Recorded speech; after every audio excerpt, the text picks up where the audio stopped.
Welcome to This Explainer. I am absolutely thrilled to have you here today because we're going to dive into a really profound philosophical concept. If you love deep, reflective thought experiments, you are in the exact right place. Today, we're exploring a fascinating text known as the second station of the 14th lemma, and specifically, we're unpacking its fifth secret. Our entire focus for This Explainer revolves around one beautiful, deeply layered question. How exactly does a human being reflect the name Ar-Rahman, the infinitely compassionate and merciful? We're going to break down this complex idea and get straight to the heart of what it actually means for us every single day. All right, let's just dive right in. I want you to start by picturing something really simple. Imagine you're holding up a mirror on a bright, cloudless afternoon. You angle it just right and suddenly, boom, you see the blazing sun captured perfectly right there in the glass. Now ask yourself, when you see the sun in the mirror, is the mirror the sun? Would you ever look at that little piece of glass in your hand and think, wow, I am literally holding a giant burning star that's heating the entire solar system? Of course not. Your mind instantly understands the difference between the actual object and its reflection. A mirror merely reflects light. It possesses exactly zero ability to produce even a single photon on its own. If you take away the sun, well, the mirror goes completely dark. It's entirely dependent on an external source to shine. I want you to keep this image firmly in your mind because it's the absolute key to everything we're about to explore. Section 1. The sun in the mirror. The metaphor of the mirror and the light. Section 2. Reflecting the name Ar-Rahman. Theological clarification and the fifth secret. Okay, so what does being a mirror actually mean in this context? Let's unpack the fifth secret of the text, which acts as this absolutely crucial theological clarification. You see, whenever philosophical texts talk about humans showing or reflecting the attributes of God, there's a massive risk of misunderstanding. People might mistakenly think this implies humans carry some sort of divine shape or that the Creator somehow resembles humanity. But the fifth secret steps in immediately to clear up this potential trap, establishing a hard, absolute boundary between the Creator and the created. Reflecting the name Ar-Rahman definitely does not mean God has a human shape, and it certainly doesn't mean humans are miniature gods. The Creator has no equal, no partner, and absolutely no physical resemblance to humanity. The logic here is just beautiful in its clarity. Just like that tiny mirror in your hand doesn't have the mass, heat, or gravity of the actual sun, human beings don't possess divine power. Rather, humans reflect His works on a very small, limited, and localized scale.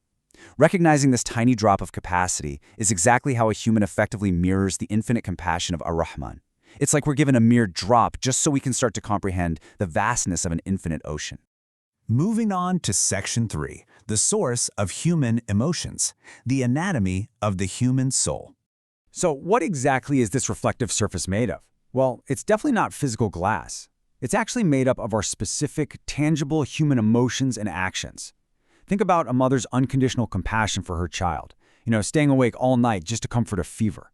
Or think about someone stopping their car on a busy road to help an injured animal. These aren't just random neurological impulses.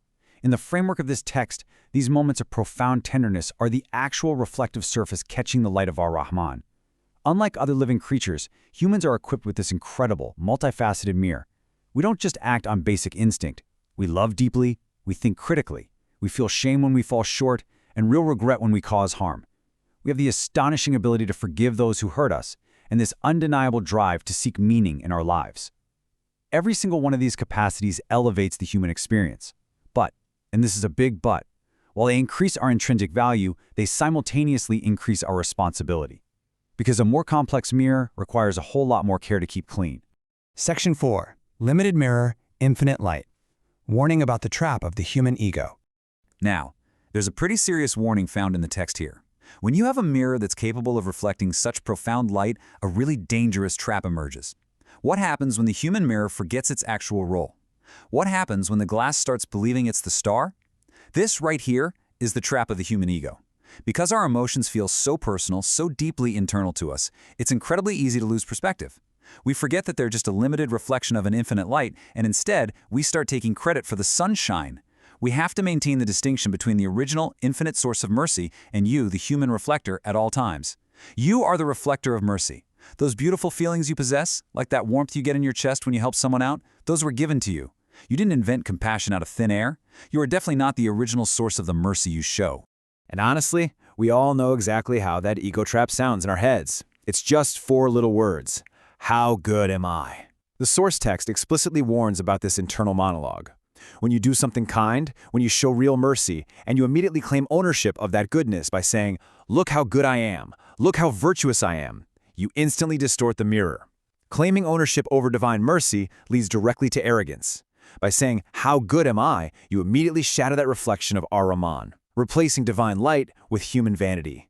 It creates a fundamentally flawed view of both yourself, because you mistakenly think you're the sun, and the divine, because you fail to recognize the true source of your own absolute best qualities. Finally, Section 5. Who will you illuminate today? Everyday application and reflection.